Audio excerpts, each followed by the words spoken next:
There was a great rancher, and he owned a mammoth big ranch way in the northern part of Colorado near the mountain section. And on this certain ranch, the owner or the caretaker, what we call there the top, the foreman, he had about 5 daughters. They were all beautiful women, young, single.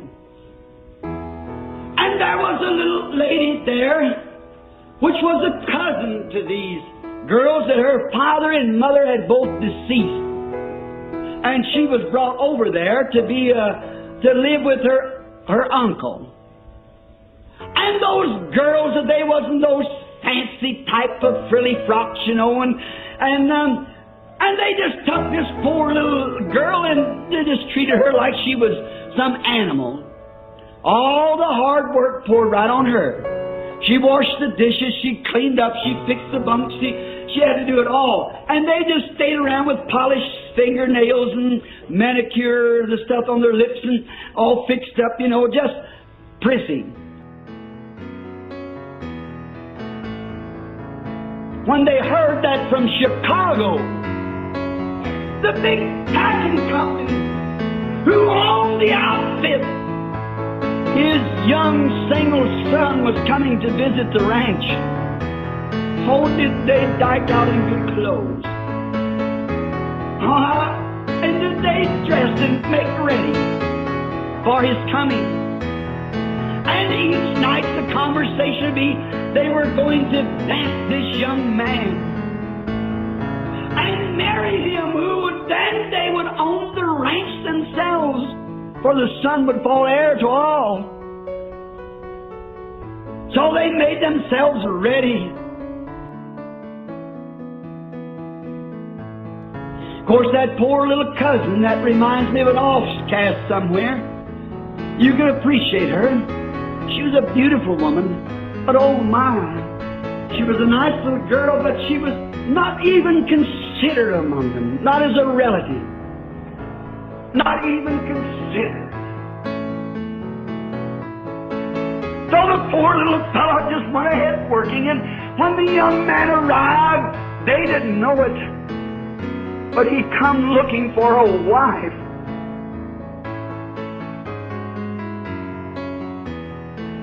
And as this boy looked upon him, he was disheartened. And that night they were having something on the order. In them days, it's been long ago, they called it Charleston, which is just like a rock and roll. And they were going to throw one of those big parties. Many of you people remember that old Charleston dance they did back when I was a kid, when I was out there. But this boy was sick of that stuff. He was hunting for a real girl. So he sipped out other party.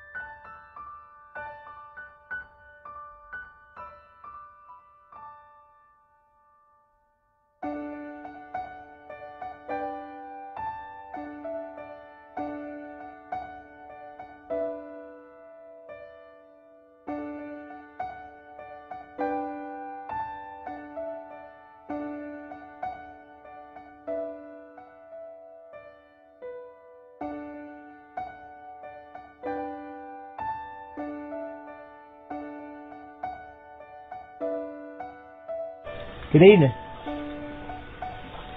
Don't be afraid of me. I want to tell you something. I come out here for one purpose. I come out to find a wife. I've been watching you, and I've found that you are a virtuous woman. I am so sick and tired of that fancy going on in the city. I find a character in you that they don't have. I want a wife with character. you just meet that specification. Will you marry me?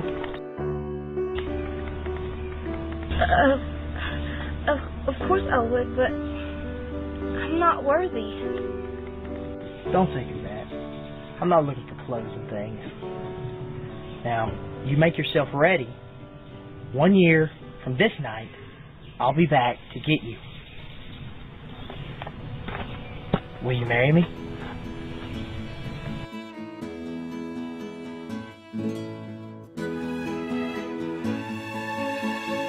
All years she worked, slaved, and saved her little 75 cents what they give her for her wages a day. And she was saving up her money to buy her wedding gown, to make everything ready. Oh, that was all her thought, making ready. And she has made herself ready. She got her clothes, her wedding clothes, while her cousins laughed at her and made fun of her.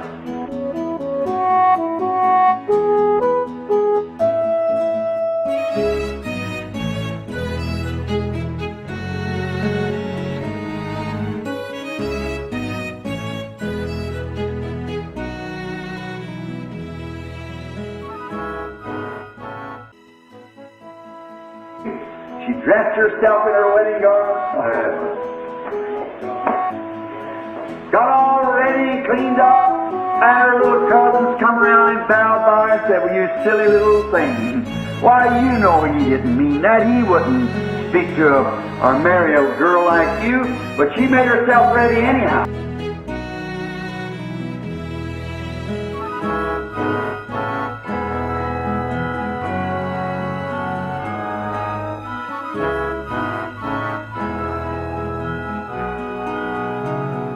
So come along late in the evening and they begin to mock and make fun of her. She stood right at the door waiting anyhow.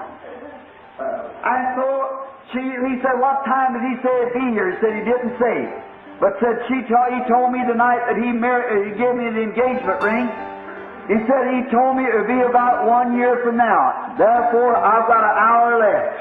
Amen. Just kept waiting. I got 1 hour left. 30 minutes left. 10 minutes left. And they laughed and made fun of her, called her everything.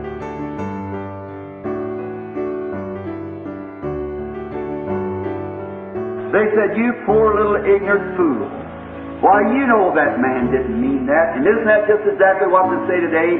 How could a bunch of holy rollers, a bunch of people who hardly can write their own names, how would they ever be the church? How would a group like that ever be? But that's just all right. When we got engaged and felt that betrothal kiss of Jesus Christ on our heart to take away our sins, something tells us that He's coming back again. This is someday He'll come back.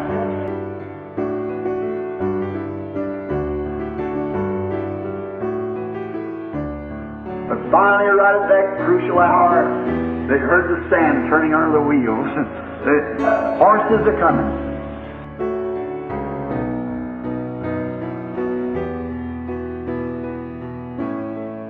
What a thing it was to see that little bride had made herself ready, jump out of the door and round through the rose-covered trellis out there to fly into the arms of the man that she loved and to be her husband, to pick her up in like that and be married and ride away.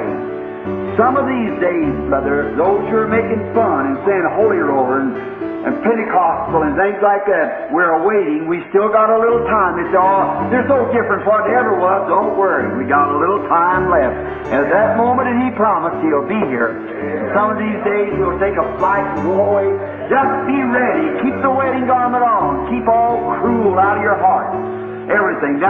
Listen now to the scripture, read here. "Let us be glad and rejoice and give honor to Him, for the marriage of the Lamb is come, and His wife has made herself ready." Get it? "And to her was granted that she should be arrayed in fine linen, clean and white, for the fine linen is the righteousness of saints." Praise be to God. "And He said unto me, Right blessed are they which are called to the marriage supper of the Lamb. And He said unto me, These are the true sayings of God." So there's going to be a meeting in the air one of these days. In a sweet, sweet by and by. Just stay ready. Keep yourself ready. Purge your heart from all evil thinking. Have faith in God, no matter how dark it looks and how many laughs and make fun and say you've made a mistake. Keep right on living holy and living for God. Just keep moving on. The hour will arrive.